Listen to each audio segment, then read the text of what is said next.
All right, and welcome back to episode 5 of Microloan Microphone. I'm Tristan Brown, the Illinois Operations Manager of Justine Petersen, and I'm talking with Siddity Pig today. Harry and Monique Settles of Siddity Pig, and they're going to tell us a little bit about their business. So, really, I want to get into how you guys started, how you came up with the idea, how long you've been working on this. Just tell me all about it. Well, I started it. My sister made them one day, and I don't know. I just And figured what I could year make is them. this? Man, 2005 or 6. yeah, probably about 2005 or six. And the crazy thing was, I never liked them. I never liked them, but And let's clarify for the audience, we're talking about pork rinds. We're in pork rind production. and when she made them fresh like that, it had a different taste. So then I figured I could make them better, which I did. Competition. Yeah. Does she agree with that? No. Yeah, she She did did. because she buys them. So, so she did. A sibling rivalry. Indirectly, she Uh-huh. did. And it just kind of started from there. But I was just making them for like my family and me and her, and we would eat them. And then like she would bring them to work or I bring them somewhere, and we let people try them, and it was like, man, I like these. And then it just kind of started going from there. And I really still didn't for a long time really didn't take it that serious. Yeah. And then I had got hurt, and then I was basically I couldn't drive trucks like I was driving And what before. year is this now? What was it? Actually, 2008 is when you had the first truck accident. Yeah. And you were making them then, yeah. Yeah, and I Mhm. started making them a little bit then, but it still wasn't serious. It was more like family and friends, but it was, some way I could make some money while I was home. Yeah, people were still paying for it. They were. Yeah. They were.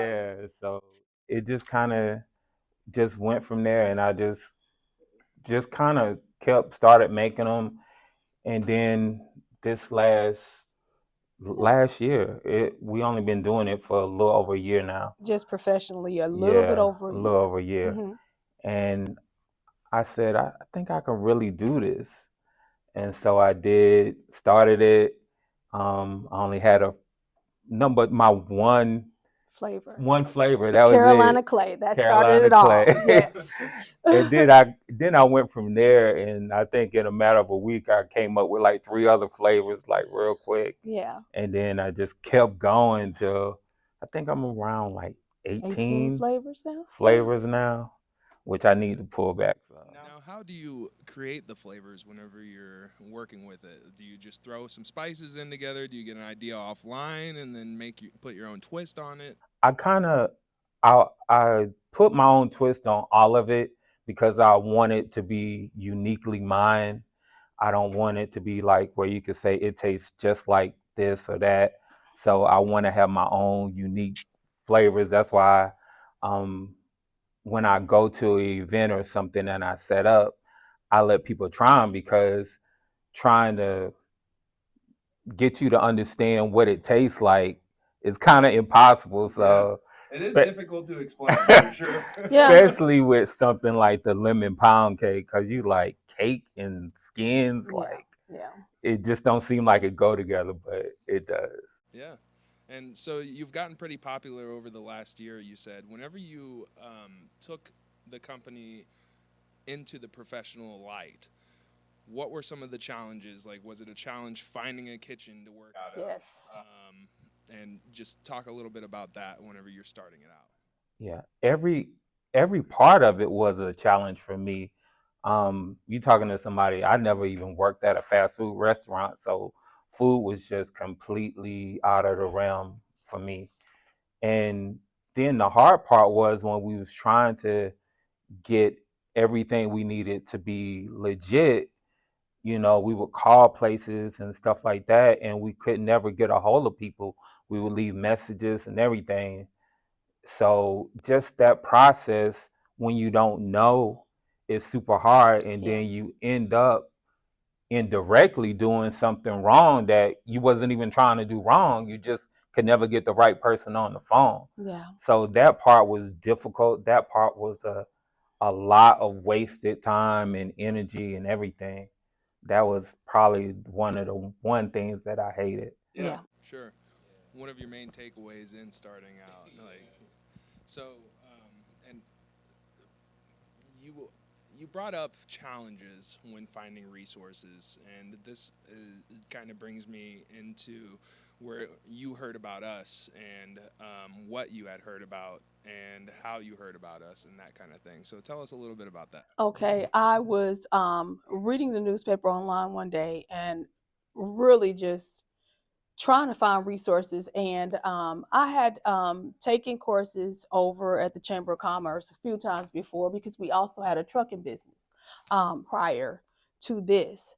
And I said, well, maybe, they can help. And then Justine Petersen popped up. And just so happens in that time, it was 2 days before the kickoff of the program that we are participating in right now. And I was like, great, came over, brought our product. I had this big spiel I was going to give, and I was going to shove pork rinds down everybody's face. And I sort of did that. I gave them away in the lobby to everybody, and we were all sitting out there. There was a lot of young people there with, their products, their services, their businesses. And it just sort of, we were welcomed here.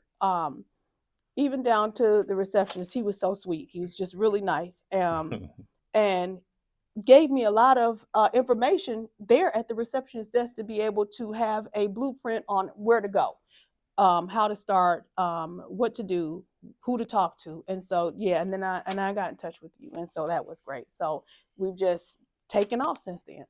Yeah, so tell us a little bit about how the business funding helped you, what you did with it, and where you're seeing this going Okay. in the next 6 months and then in the next, hopefully, 3 to 5 years. Definitely. The business funding allowed us to be able to get a food truck.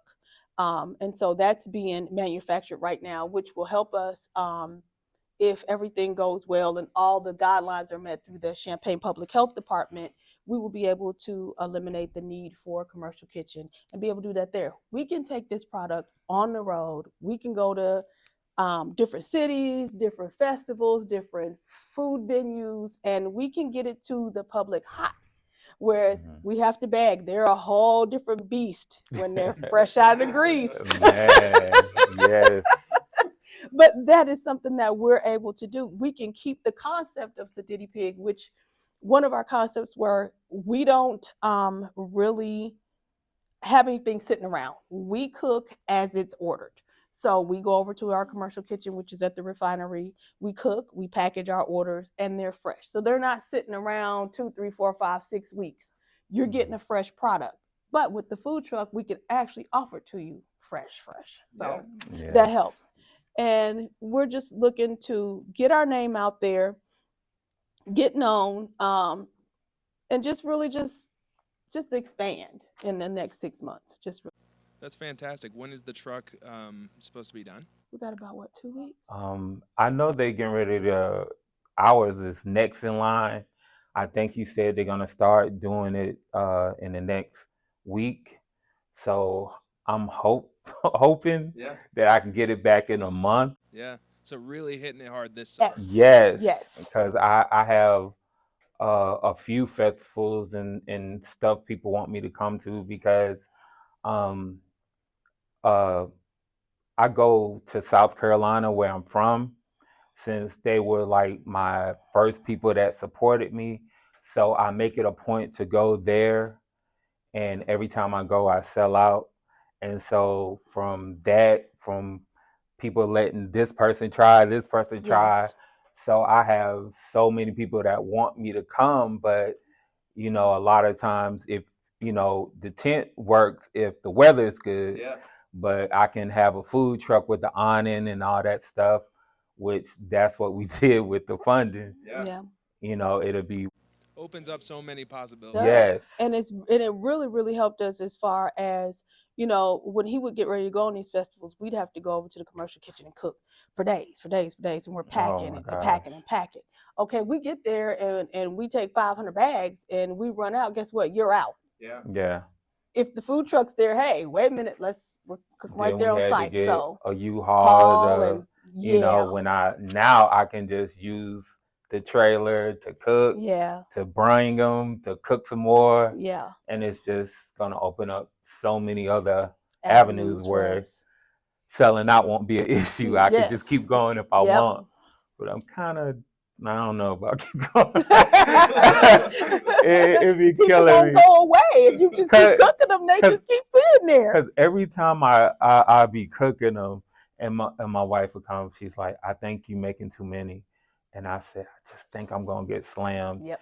And every single Lo time and I Get behold. sell slammed. That's out. right. You know, the first time I sold out in 2 hours. Which we Wow. took enough for 2 days. Yeah, I Sold was out 2 thinking I was gonna hours. be there for 2 days, and then the next time I was like, okay, I'm gonna bring a ton more, and Same no, thing. and every time she said, "You still cooking?" I was like, "Yeah."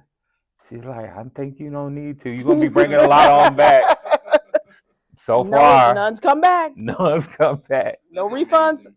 4 times Requested. in a row. Yeah. None's come back. Yeah. That's absolutely amazing, and that just shows and the power of word of mouth. too. Yes. Yes. It really Yes. does. Online sales shot through the Oh roof. my gosh. We have an Etsy store. We have our own personal website, and I mean, it's just going. Yeah, tell the audience how to get their hands on a bag of these real quick. The best way to get your hands on a bag of these is to get online and check out our website so you can see our flavors. It's www.sidditypig.com. We also have an Etsy store, Siddity Pig through Etsy, and we also have our number that you can call our business number, which is 217-729-1111. Fantastic.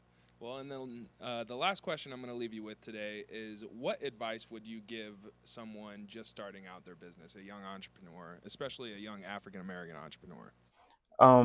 The advice I would give them is for me, the main thing that I decided when I was gonna go ahead and try to take this further, I wanted to feel like that I could actually be better than what's out there. You know, because it's not gonna make no sense if you like average just like everybody else, then what's gonna make me come to you? Yeah. I have people that say they go to the store, they buy them, they throw them away, and they come to me. Yeah. You know, like even if I'm like in a time where they can't get to me to get them, they were like, "Oh, I bought them, and then I ate like 2, then I threw them away," Yeah. because it's just a total difference. So I would say, find something that you feel like you're really good at, Yeah. then do it. And then also believe in yourself Yes. times 10. Times 10. Yes. It's going to be days where you feel bad. It's going to be days where you're going to feel defeated. You're going to feel like you're stalled out, you're stifled. Just believe in yourself. Just that stall will break and push through. And you know what? If you don't believe it, and nobody else will believe it. Or Come in. sometimes that orders go slow, Yeah. and then all of a sudden I'll look at my phone, I'll be like, "Oh my God, I got too many." Yes. Just believe in yourself. Yeah, That's it. so Just Don't don't give up. no. Yeah, don't let one day, 1 week, 1 month, 1 No. year. We've been doing this actually for almost 20 years. Just, and never thought that we would do this. And so Nah. just don't ever give up. If it's in the back of your mind, hey, write it down, stay with it, stick with it. It'll work out. Yes. Yeah. Well, thank you so much for joining me today. I'm extremely blessed to work with the both of you. Harry and Monique Settles, everyone. This is episode 5 of Microloan Microphone.